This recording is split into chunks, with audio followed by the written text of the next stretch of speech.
Hello, good morning, welcome. I hope you are good, well, and welcome back to another episode of our Arsenal transfer show in which we try to break down all the latest Arsenal transfer news, give you guys insight into what's going on and try to make sense of the chaos as we reach the last 16 rounds of the European Championships. Not long left of the tournament. In fact, we've got less than a month to go, a few weeks to go until the final. And I'm going to Wembley today to watch Italy against Austria. Going to be an interesting game. I mean, from my perspective, I'm torn because I have Italy in a sweepstake, but I am very much a leaner towards the Austrian side of football, with my obviously very much a liking of Red Bull Salzburg. So I've got a Fiorentina shirt I'm debating wearing and a Salzburg shirt I'm debating wearing, and I don't know. I'm caught between two sides, but we will see, and I'll let you know how that goes. But I hope you're doing good and well today on Saturday, of course, your weekend. My Monday, first day of work starting on a Saturday. But we've got a lot to talk about, so let's make sure we get into it. Make sure you're dropping a like on the video if you're enjoying the show, and of course subscribe to the channel if you are new around here with those notifications turned on, if you would like to make sure you keep up to date with all of the stuff that we cover on the show. Let's start off with our first story of the day, which is, of course, Kieran Tierney's brand new Arsenal contract. Really good piece of business by Arsenal to get this deal done, get it over the line, get it finished, get it sorted so we don't have to worry about it. I mean, Tierney's contract in general was not something that if you'd have said 6 months ago, was really thinking about the contract situation of Tierney. It really wasn't on my mind. I was more focused on, obviously, the likes of Emile Smith-Rowe, Lacazette situation. But getting him signed up to a new long-term contract is great. And I think that is ultimately the type of kind of move that we're going to see the club push towards, is trying to renew this British core once again, with the likes of Tierney, Smith-Rowe signing a new deal. We've signed up Saka. You've also got some other young players like Martinelli signed up to a new deal. Balogun signed up to a new deal. And that's really, really good news for Arsenal, that we're keeping these kind of young kids, basically, that have got loads of potential at the club. And that's really, really important for Arsenal moving forward. So fantastic news regarding Tierney's contracts, and said some really good stuff. Really good interview over with Frimpong on the Arsenal YouTube channel if you wanted to go and check that one out. It's mad how he's moved crazy scenes. I remember watching his videos before and after games for Frimpong, and now he moved on to interviewing the players and stuff. So fair play to that man, because he's done some excellent work and he deserves all of the outcomes that he's getting there. Let's move on to our next main story regarding our possible ins, and that of Lucas Torreira, whose agent has been speaking. His agent has said he wants to go back to Italy. They called me from France, Russia and Spain, but Lucas wants to embrace the Italian Championship again to prove his worth. Arsenal have understood the situation and will consider, or rather will come and meet us. So I think this is very much our biggest indication around the whole Lazio deal that is hopefully going to take place for Arsenal. Arsenal want to figure in reportedly a region of around 20 million euros for Lucas Torreira to go. And ultimately, I think that it will end up being a fee close to that, but probably not that. I don't think Lazio are going to push to pay the full 20. And I think you'll probably come down to a figure around 17-ish would be my estimation. Because, you know, Italian clubs, continental clubs in general, are struggling a little bit because of the effects of the pandemic. So any way that they can get that fee down, they will try their hardest. And I'm sure you guys would, hopefully anyway, just happy to kind of see this deal moved on, dealt with, get him out the door, get the money in, reinvest it. We're getting in some decent centre midfielders from the looks of things. Let's sort this one out. Moving on to our next story, which is Rob Holding. Now, really interesting. Is my microphone still not working right? I'm really sorry if it's not. I'm going to switch. Just let me switch this over quickly because it's really annoying me and I need to get it checked out. I'm hoping that you can hear me fine now. Please let me know in the chat if that sounds better. It should do. I don't know why it's doing that, but it is. Let's carry on just like this. Let's screw over to where we were. Where were we? Let me throw up the screen very quickly. That's completely thrown me off. There it is.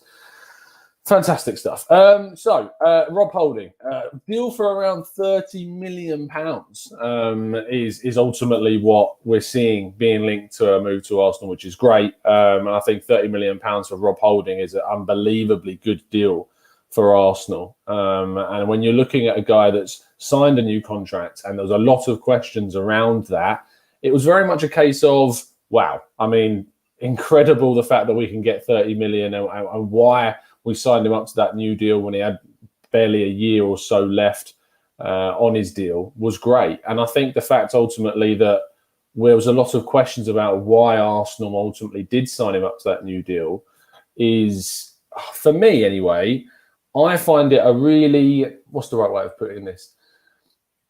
I was frustrated to see the amount of animosity towards the new deal when it happened for Rob Holding. There was a lot of people saying, no, not good enough, get rid of him. And the thing is that signing players up to a new contract is not always about keeping them at the club for a long period of time, keeping them in a situation where they're not going to be used, they're just as backup. But it's also done so that you can maintain value, so that you can maintain situations. And the fact that you've got a 25-year-old English Premier League quality player that gives you a decent 7 out of 10 rating in pretty much every single game that he plays is going to provide you with that decent size fee. So if Arsenal can get £30 million, I mean, I was looking around 20 to 25, to be honest. If you can get £30 million from a club for Rob Holding, that takes a huge chunk of money off of his replacement deal, and that would be huge. And if it is Everton, which are the club that are supposedly interested, along with some other clubs, that is massive for Arsenal. So really, really hope that we get this deal done. Fingers crossed. Let's move on to Hector Bellerin, who's obviously was linked to a number of clubs. One of those was Inter Milan. Now, it doesn't actually look like Inter Milan are going to be that club. Supposedly, Inter Milan are more interested in Lazzari from Lazio to be the replacement for Achraf Hakimi, which doesn't surprise me, to be honest. Someone's going to play that right wing-back role.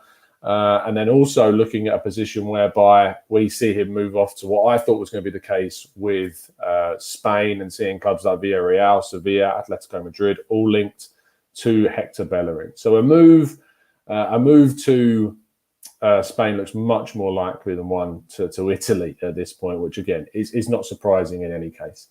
Let's move on to the news about Ben White. Now, Ben White, of course, we think about as a player that's pretty close to the Arsenal door and coming into the club for a very sizable fee. But supposedly, according to some reports coming out this morning, that Brighton are playing a little bit of hardball with this deal and are wanting upwards of £50 million rather than the £50 million situation that we find ourselves in. Unsurprisingly, I'm just seeing it on the screen. Brighton want to make as much money as feasibly possible from this deal. And so it is, it's completely expected they want to pay that much money for a player. It's incredibly frustrating, of course, that Arsenal are being kind of shoehorned into paying more money. Hopefully it can be sorted out, especially considering if you have your doubts about Ben White. Another bit of evidence in support of the youngster is something that Phil Foden said in a recent interview. He says, I haven't really seen a lot of Ben, but he's came in and he's been brilliant in training. So I'd probably say Ben White. And that's basically when he was asked the question of who's impressed him the most in the England camp so far. So he's getting high praise from his time just training with the England team. So that's one that I think can certainly boost, anyway, how we feel about Ben White as a player, and his reputation improves several times based on the praise getting from his fellow peers. We move on to Dominic Calvert-Lewin, whose price tag is surprisingly lower than I thought when I saw reports coming out yesterday. £50 million is supposedly what Arsenal are looking at, maybe going in for a kind of figure for Dominic Calvert-Lewin. We had heard previous reports of £70 million, which is a hell of a lot more money. And when you think about the fact that he is a player that's English, that's young, that's scored plenty of Premier League goals, that's looking on a really good trajectory and improvement trend, to go for 50, I think you'd be very lucky to get him for 50. I think that 60 to 70 million is much closer to the figure that I think he would, if he does, go for. But if Arsenal were to get him for, say, 50 million, I think that most people would bite your arm off for that deal, because that's a ridiculously good amount of money. And if Everton want, say, Rob Holding, and you can kind of sort a situation where you see a Rob Holding plus cash kind of deal move for the striker, then that may be something that's going to interest Arsenal and can help them in a deal for Dominic Calvert-Lewin, but we will have to wait and see. Let's move on to Manuel Locatelli. This one is not going away just yet. We reported on this a few days ago that Juventus were very much the protagonists of the chase for Locatelli. But Gazzetta dello Sport reported yesterday that Arsenal are very much still interested in him, have put a bid in for him. Whether or not that's true, Gazzetta dello Sport are hit and miss with things. But the reports were that Arsenal are still very interested in him and wanted to put a bid in for him and are trying to get him. But I'd be shocked beyond measure if he ended up at Arsenal and not at Juventus. It just seems like, as I've said time after time, a real easy move for him to move from Sassuolo to Juventus. We'll wait and see if it happens. If it does, it would surprise me. If it ends up at Arsenal, it would be one of the coups of the summer. Absolutely no doubt about it. But as we've said many, many times, Italian players don't tend to leave Italy. So it would be a massive deal if it got done. Let's move on to the final story of the day, which is about James Madison. Now, if you caught Fabrizio Romano on the Arsenal Lounge yesterday, they spoke about James Madison. He said that he was the top end of Arsenal's list of players that they are interested in, and ultimately were interested in signing him. But nothing is being talked about. No talks have been opened. No bids have been made. So all of the ITKs that you saw tweeting out saying Arsenal have made a bid of this amount of money, there you go. It's more evidence to suggest that people just don't know. So be careful online. Make sure you know what you're listening to and follow the right people, the verified accounts, and you won't get tricked into some information that doesn't turn out to be true. So there's one to make sure you keep your eyes peeled online. Anyway, that brings us to an end of the news for today, but we do move on to the next section of the show, which is, of course, getting your thoughts and feelings and questions in the chat box. Let's see what you guys are saying. Let's scroll up a little bit to see if there were any questions that I missed whilst I was talking. JD says, if Brighton are playing hardball, then include an Nketiah and Maitland-Niles, Holding or Chambers in a deal to get it done. If only it was so simple. It's like playing trading cards at this rate. Patrick Carlson says, Saliba to miss Arsenal's pre-season due to the Olympics. Yeah, we talked about this on yesterday's phone-in show quite a bit. Saliba going to be missing the most of the pre-season, playing for the Olympic side. And I can't really work out whether this is good or bad. My initial reaction was bad because you're missing pre-season. But if he is with the Olympics, it may mean that a move to another club over the summer doesn't necessarily happen and that he stays with the club into the season. So therefore, he may get some chances when he comes back from his time playing with the Olympic squad. So there is that to consider. But it's a really, really delicate situation. And now it's been made more complicated by his call-up to the Olympic squad. So I'm not sure Arsenal were actually anticipating that. So we'll wait and see how it plays out. Thomas Rees says, is there any news about Kamavinga or is that completely silent? I mean, it's been pretty silent from the start. It really did kind of spurn out of a report from Le 10 Sports in France, who are not the most reliable outlet in France. And then picked up by a lot of people looking to get some retweets and likes on social media. It's not been anything with real substance at this stage in the window. It's not to say that something couldn't happen later on if Arsenal did want to pursue a deal for that. But right now, there is absolutely nothing in regards to Kamavinga. So I wouldn't get your hopes up on that one. Todd says, what's taking so long with the Lokonga situation? And Thomas Rees also says, where do we stand on Lokonga? I mean, this is a deal that I think we're just going to be a little bit more patient about, to be honest. I would be surprised if this didn't get done. I expect it to get done in the matter of days, maybe a couple of weeks. Just because it's gone quiet doesn't mean it's any bad sign or bad news. We know from the reports that have been out there that Arsenal are very keen on getting a deal done. He seems very keen on getting a deal done. Personal terms have been agreed with the player for some time. It's just a case of time now until it gets done. So I wouldn't let it worry you. I mean, obviously, because we constantly scroll looking for information 24/7, it does extend the feeling and the length of time this deal is taking to get done. But, you know, I'm still confident that this is there to be done and this will get done eventually. So it's a matter of time, it seems. But Arsenal do need to pull their finger out a little bit if they want to get this done. Kieran says, big fan of the Ben White, Tom. Do you think getting this over the line? And if so, when do you think it will happen? I'm hopeful that it will. Obviously, the report that came out this morning regarding Brighton playing a little bit of hardball with Arsenal regarding the Ben White deal is frustrating. But how much truth there is in that, we'll have to wait and see. It seems a lot of confidence that this deal is something that Arsenal can get done. They've kind of moved ahead of everyone else that was interested because they've acted really quickly. They've proactively gone with a bid. They got rejected. They've gone in with another bid. And we don't really know the full situation of that one just yet. So we'll wait and see. But it does seem to be one that's progressing. Personal terms apparently have not been an issue according to the reports that are out there. So great. I mean, it's just one that I think we need to get behind, really get excited about because he's a young guy. He comes into a squad with a lot of the other young players. You've now got Ben White. You've got Gabriel, who's very young as well. You've got Tierney, who's just turned 24. We're looking to get a right back, you'd hope, this summer. You've got in front of them, you'd hopefully be able to bring in someone like Lokonga and maybe another young central midfielder. We've got Smith Rowe. We've got Joe Willock still. We don't know what's going on with him. We've got Miguel Aziz coming through the youth ranks. You've got Balogun. You've got Martinelli, Saka. We've got some really good young guys at the club, and it seems that the future could be bright for Arsenal if we manage the rest of the team correctly. That's what we need to make sure that we do.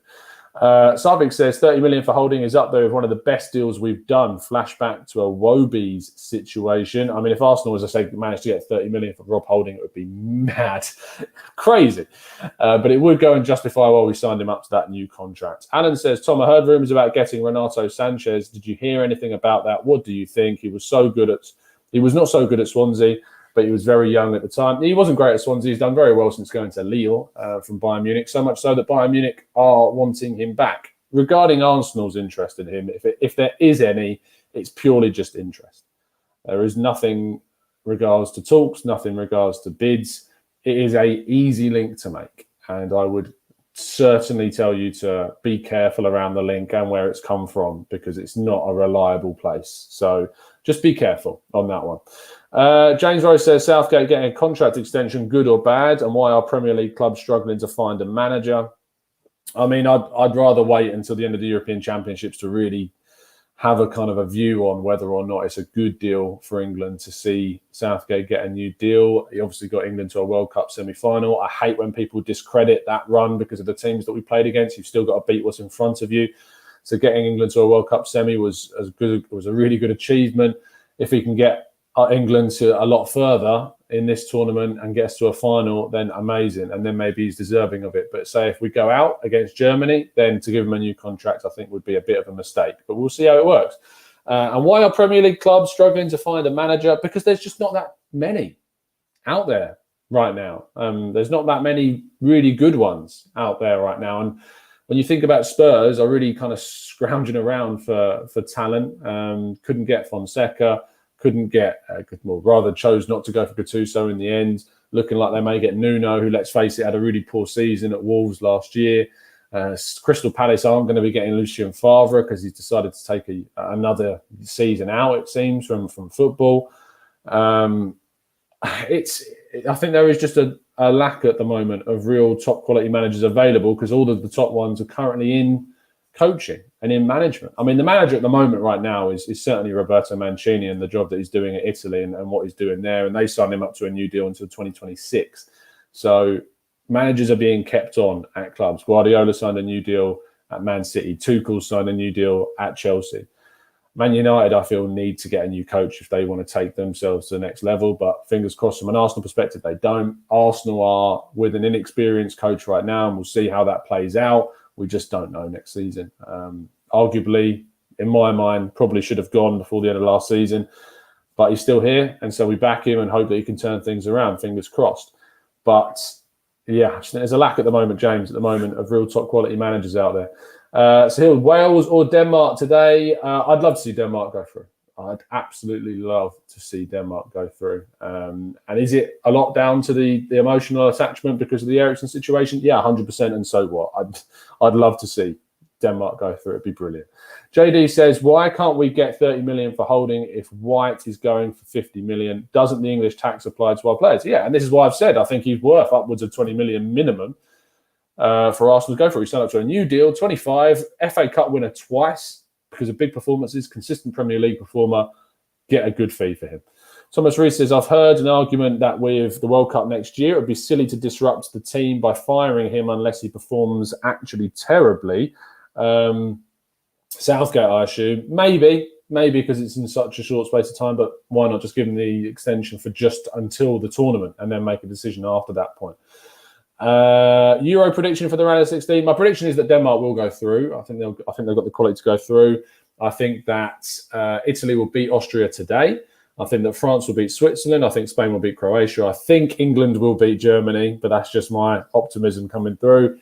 Who else have we got? We've got Netherlands beating the Czech Republic. I think Sweden will beat Ukraine, and I think that in the last game, Belgium. We got Belgium against Portugal. I think Belgium will go through against Portugal, and I think there's one more that I'm missing. I can't remember what it is. I think there's one more, but I can't remember what it is. But I'm assuming it's the winner of. It's whoever Netherlands and Czech Republic will play the winner of the other game that I can't remember what it is. Is it Denmark-Wales? It might be Denmark-Wales. But yeah, I think I've covered them all now. So there you go.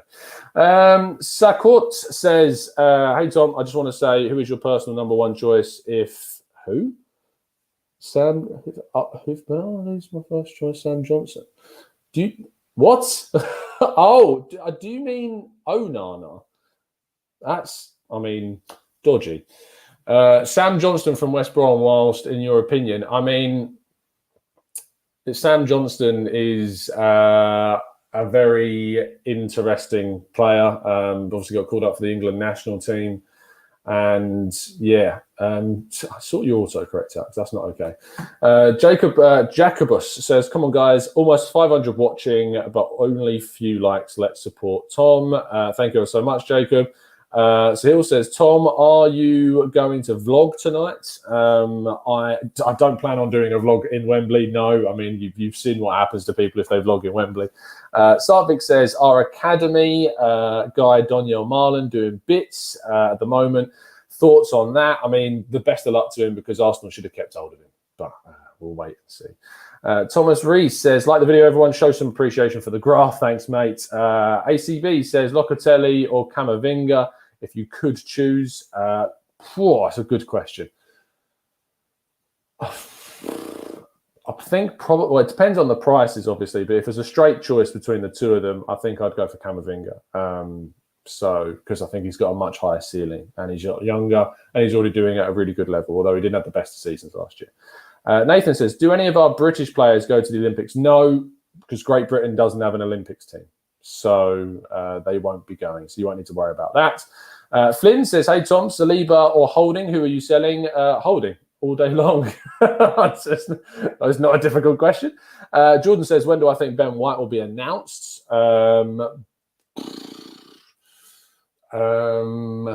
Let's think. When will it be announced? I mean, within the next couple of weeks, maybe, if we're lucky, hopefully. But it might take until after the European Championships. So we'll wait and see.